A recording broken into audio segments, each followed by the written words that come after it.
Ladies and gentlemen, thank you very much for the invitation for me to present the work of Eurofound in the field of working conditions, and especially with the view of the green transition and the environment and its reflection on the health situation of the workers. I would like first to congratulate the organizers of this forum because discussing the issues on the bridge between work and health is very important. And during these 2 days of the conference, we are going to hear many important messages and results from research which has been carried out in this area. And I'm sure this is going to be a very interesting conference. If I may start with a few words about Eurofound, this is a European agency. It has been created back in 1975. It is one of the first European Union's agencies. It is based in Dublin, in the Republic of Ireland. Our tasks are to make research.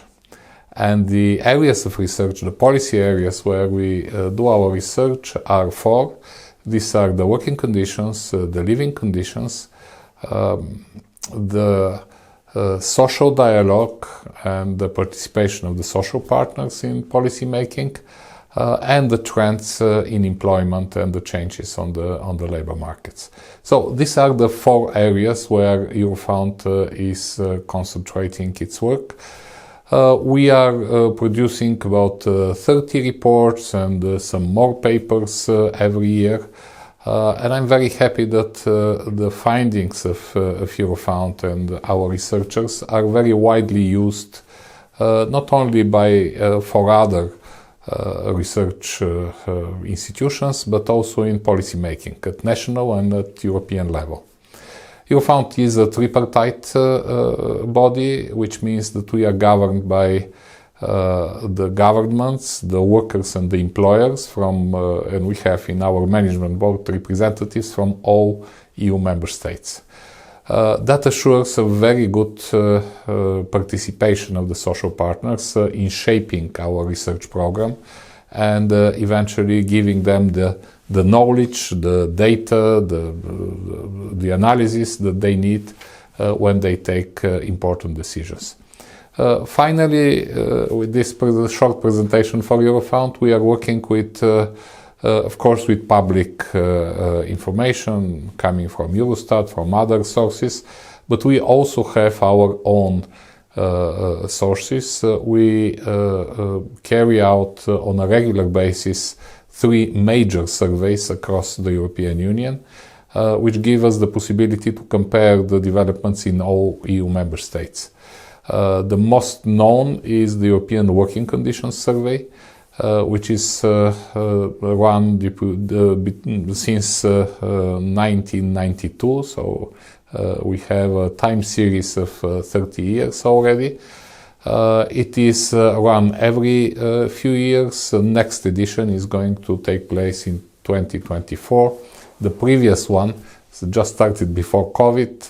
It was carried as a telephone survey, but again, this is representative. The data is absolutely solid, and we have very interesting information about the developments in Europe.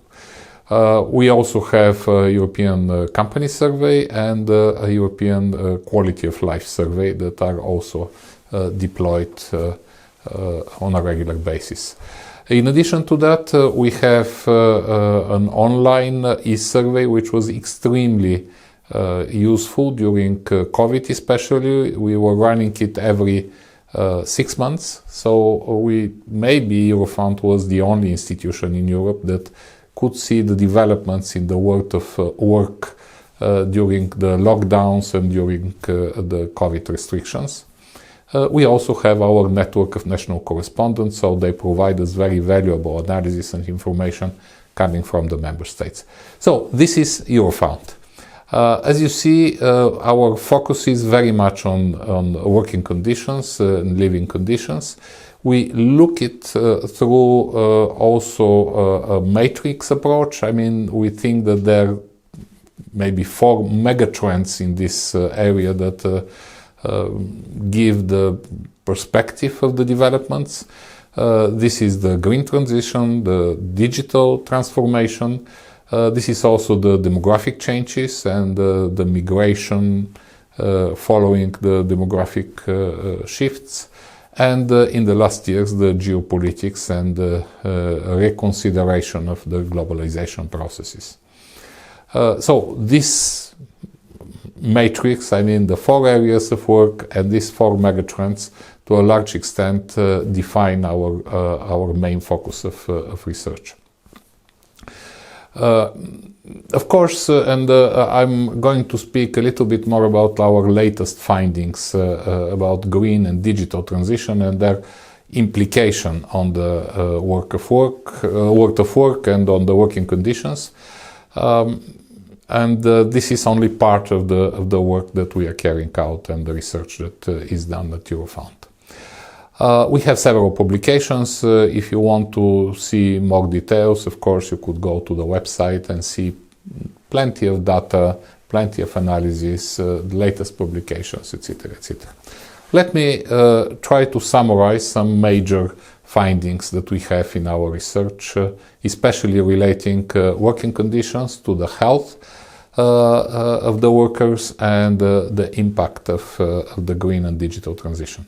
And if I may start with the digital transition, we analyze different aspects. I'm going to focus mostly on remote working or teleworking, but we also have a number of research related to artificial intelligence, surveillance practices, platform workers, etc., etc. So, in terms of teleworking, COVID was a major factor that boosted remote working. It started before COVID. We had about 3 to 5% of the jobs teleworking, mostly in sectors like information technologies. But during COVID, this percentage reached 25-27% in some European countries. The more you go to the north of Europe, the larger the share of remote workers during COVID. That practically produced a paradigm shift. I mean, the speed of change in terms of different modes of working, including remote and telework, was extremely fast. The analysis of Eurofound shows that theoretically, in Europe, and we have these calculations per member state, but theoretically about 2/3 of the jobs can be done remotely, which means that every 3rd worker could, in theory, work not from the premises of the employer, but from another place.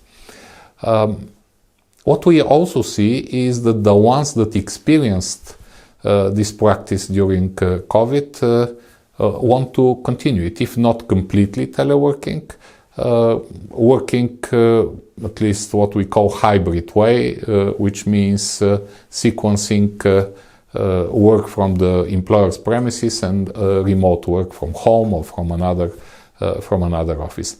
Apparently, this is one of the most preferred elements now of the working conditions. If you see major sites for announcing free positions or for looking for jobs, you're going to see that the possibility to work remotely is an element. So practically the telework turned from a necessity during COVID into a privilege now, and this is part of the working conditions that are important.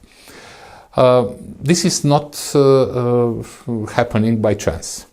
We see that the interest of the workers, but also of the employers and also the public interest, is to further develop this mode of working. There are very clear benefits in terms of sparing time for commuting, better work-life balance, more flexible organization of the work, etc., etc. At the same time, there are strains also.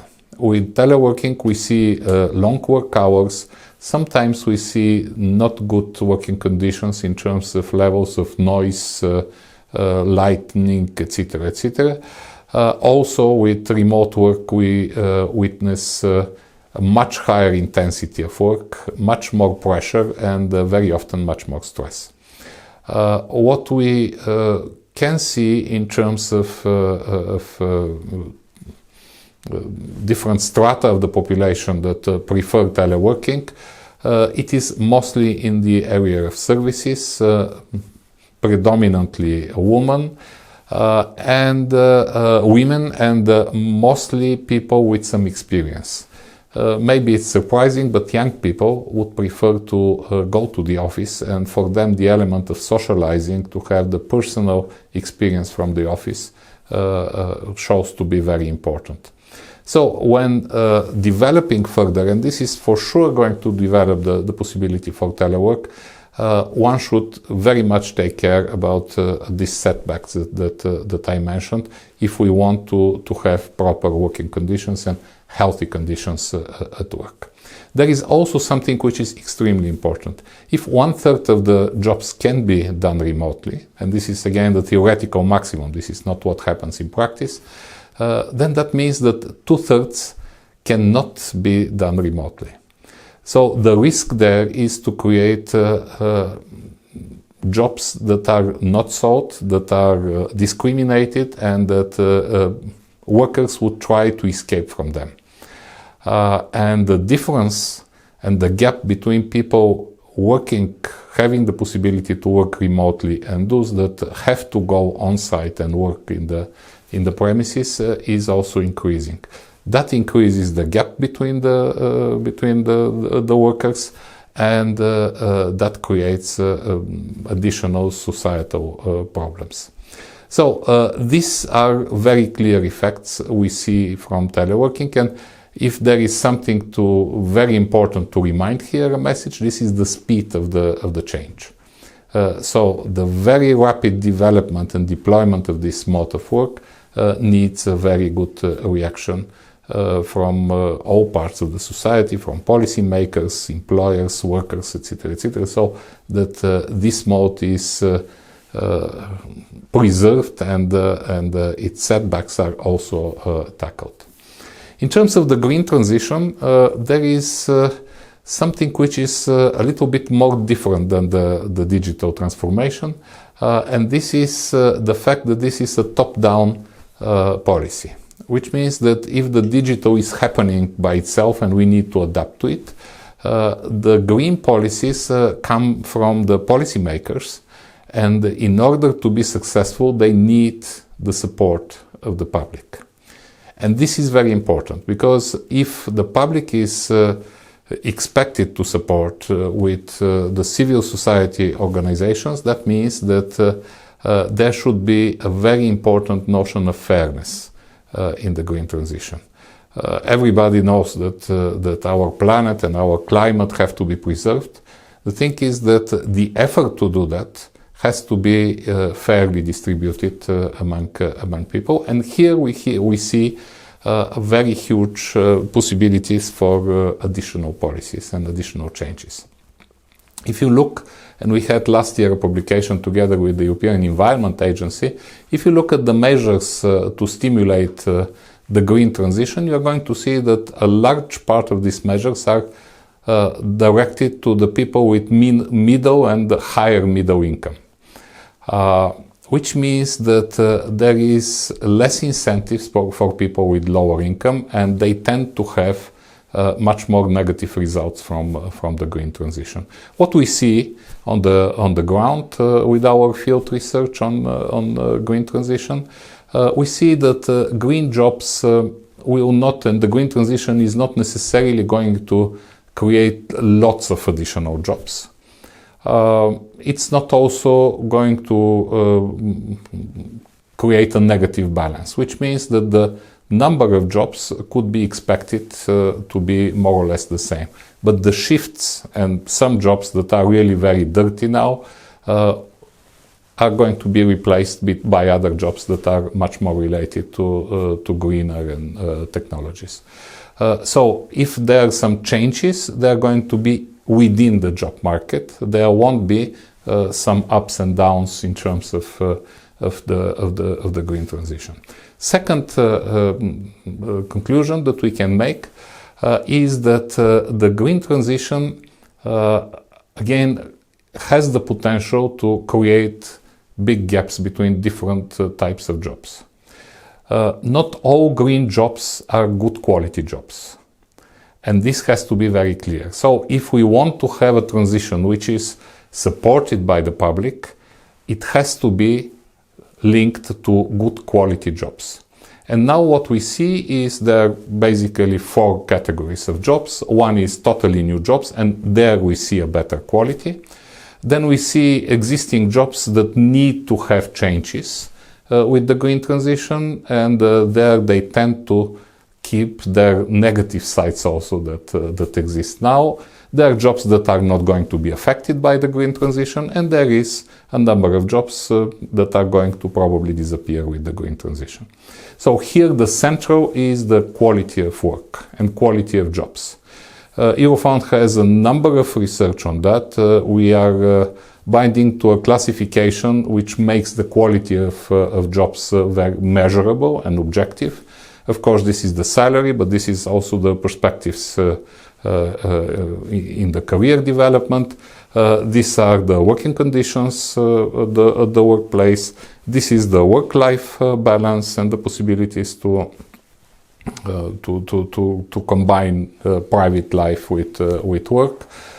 This is also and this is becoming more and more important, the meaningfulness of work. Many of our respondents say that for them it's important to have a job which they know is contributing to the public interest and to the society. Maybe this is one of the explanations why during COVID we have seen a huge strain on the care workers and in the medical sector and the hospitals.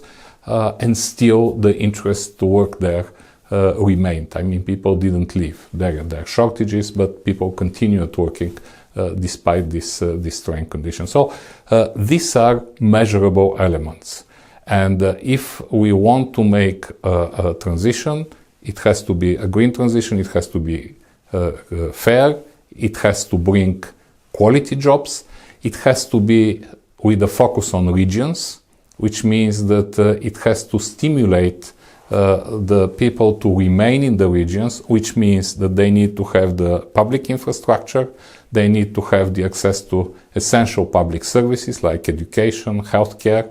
There should be some economic possibilities for them to stay in the regions, and this is the big challenge also of the green transformation. And all this has to be regulated by the state and by the redistribution of resources. This is not going to happen automatically. And fourth, last for the green transition, which is very important, this transition has to be inclusive. We have a number of proofs in our research that when the civil society, the NGOs, and most importantly the social partners, the unions and the employers participate in the decision making, then the results are good. And then the results are stable, the measures are sustainable, and we have really high quality policies.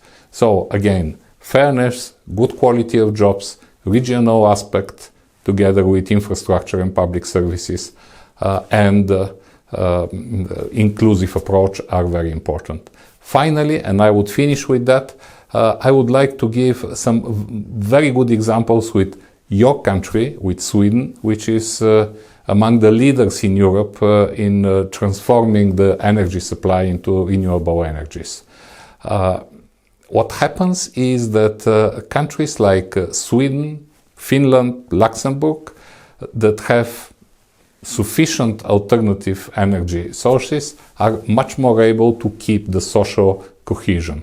And we witness between 1 and 5% of the people only that cannot afford to heat their houses properly.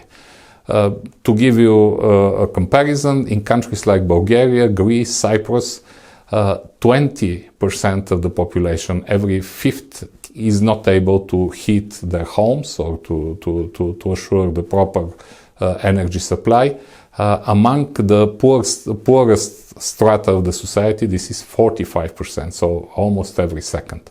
So we see that countries that started the green transition on time, that create a stable basis for the green transition, have much better abilities to maintain a coherent society and provide high living standards. If you need more information for our research, you are very welcome to contact Eurofund or to go to the website. We are going to be happy to help you with this. I would like to wish a very good and very interesting conference over the last 2 days. Thank you very much for your attention.